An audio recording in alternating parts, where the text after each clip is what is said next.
Ancient Egypt, a synonym for greatness, a civilization thousands of years ahead of its time.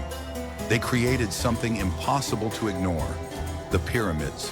Perfect geometry, millions of tons of stone, and insane luxury. It wasn't just a symbol of power, it was a national brand. The Egyptians built them for centuries, making them taller, more complex, and richer. It seemed it would always be this way. As long as there is sand and sun, there would be pyramids. But then, in one moment, it all stopped. The most powerful pharaohs, who had more gold and power than anyone in history, suddenly said, "Enough." The great tradition ended overnight. Why? Why abandon the ultimate symbol of immortality at the very peak of your power? This is one of history's greatest mysteries, and the answer isn't about a lack of money or stone. It is much simpler. To understand why they stopped, we first need to remember why they started.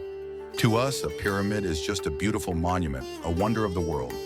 But for an ancient Egyptian, it was a complex engineering resurrection machine. Egyptians believed that after death, the soul needed to return to the body to live eternally, and the soul itself needed a stairway to the heavens, to the sun god Ra. The pyramid performed both functions perfectly. It was an impenetrable safe for the mummy and a launch pad for the soul. The most famous ones, the Great Pyramids of Giza, were built during the Old Kingdom. This was the absolute peak. Just imagine. The Great Pyramid of Khufu consists of 2.3 million stone blocks. Tens of thousands of workers labored for decades. But this is where the first part of the problem lies. Such projects required colossal, simply unthinkable resources. When the Great Pyramid was being built, the entire economy of the country worked for just this one construction site. Farmers fed the workers, the treasury paid the architects, the fleet transported granite. While the pharaoh was alive, the treasury emptied at an incredible speed.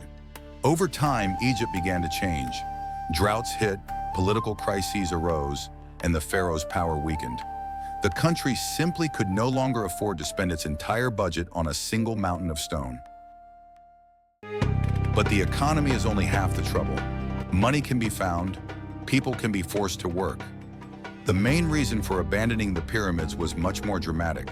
It lay in the design of the pyramid itself. Let's be honest.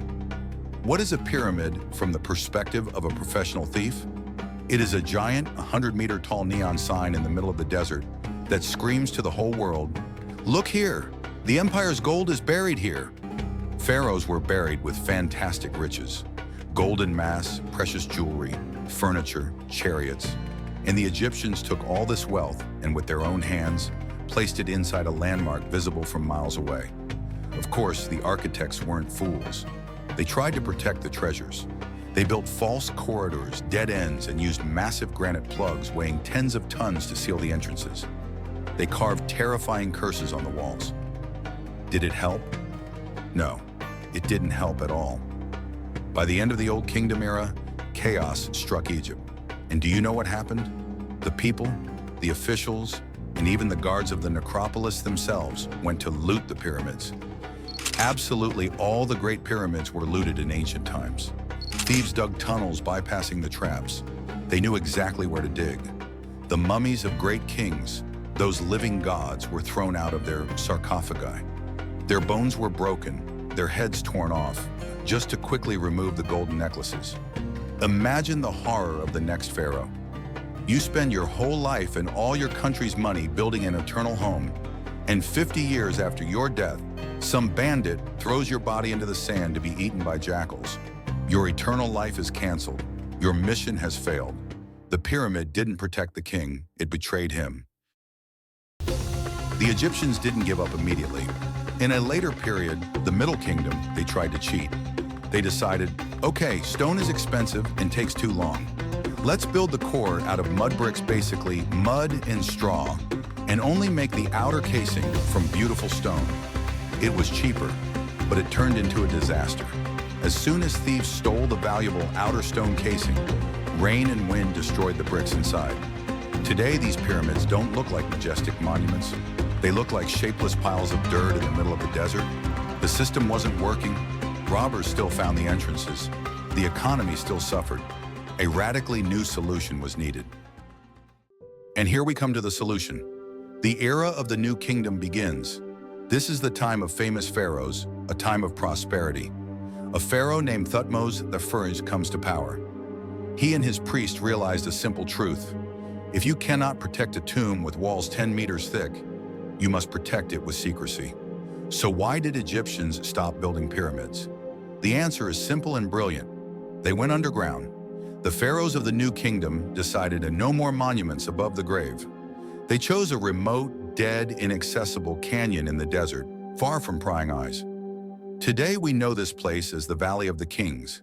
Instead of building a mountain above the ground, they began carving tombs inside the cliffs deep underground. On the outside, nothing. Just rocks, cliffs, and sand. After the funeral, the entrance was covered with rubble, so it would blend in with the landscape. No temples right at the entrance, no signs. The entrances were guarded by special units of Medjay elite police who let no one into the valley. The chief architect of Pharaoh Thutmose, a man named Inini, left a proud inscription on the wall of his own tomb. He wrote, "I superintended the excavation of the cliff tomb of His Majesty alone. No one saw, no one heard." Secrecy became the new defense. Moreover, the Egyptians kept their love for symbolism. If you look at the mountain that towers over the Valley of the Kings, it has the shape of a natural pyramid. The pharaohs essentially said, "Why build a pyramid by hand if nature has already built one for us? We will just hide beneath it." So let's summarize. The abandonment of pyramids is not a sign of the degradation of Egyptian culture. It wasn't a loss of technology. On the contrary, it was a sign of maturity and pragmatism. It was a conclusion drawn from the mistakes of their ancestors. First, the economy. The new pharaohs wanted to spend money on the army, conquests, and huge temples for the living, not just tombs for the dead. Second, security. The pyramid failed its main task to preserve the body. It was too conspicuous. Did the new solution work? Almost. The tombs in the Valley of the Kings were eventually found and looted too, because human greed knows no bounds. But it is precisely because of the refusal to build pyramids and the shift to secret burials that the only intact tomb has reached us, the tomb of Tutankhamun. It simply wasn't found because the entrance was buried under rocks from the construction of a neighboring tomb. If Tutankhamun, a minor pharaoh at the time, had been buried in a small pyramid, it would have been looted in the very first year, and we would never have seen his famous golden mask.